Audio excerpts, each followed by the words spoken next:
দিয়েছেন। একবার চিন্তা করে দেখছে 32টা দাঁতের গুরুত্বটা কি, 32টা দাঁতের গুরুত্বটা কি। একটা জিহ্বা তারা দান করেছেন। কখন গিয়ে চিন্তা ভাবনা করছে আল্লাহ আমাকে এমন একটা নিয়ামত দান করেছেন, এত একটা নিয়ামত আল্লাহ তাআলা আমাকে দান করেছে, এরপর আল্লাহ তাআলা নিয়ামত থেকে আমরা গাফিল হয়েছি। আর শুকরিয়া সুবহানাল্লাহ না, শুকরিয়া হচ্ছে সদা সর্বদা আল্লাহ তাআলার নিয়ামতের শুকরিয়া। আল্লাহ তাআলার নিয়ামতের শুকরিয়া হলো সর্বশ্রেষ্ঠ মাধ্যম হলো ওয়াজিব নামাজ। সব শুকরিয়ার শ্রেষ্ঠ মাধ্যম হলো ওয়াজিব নামাজ।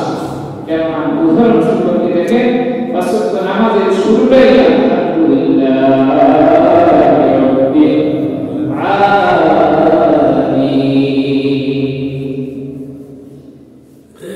চিন্তা করে দেখেন মুখের সুন্দরের জন্য আল্লাহ তাআলা 32টা দান করেছে। এরপরে রব্বুল আলামিন আর কি দিয়েছেন দেখেন, একটা আলাদা দিয়েছেন ছোট্ট একটা জিহ্বা। যে জিহ্বাটা যদি না থাকে তাহলে মানুষের কথার ধ্বনি বের হবে না, কথার ভাষা বের হবে না, সাউন্ড কমে যাবে।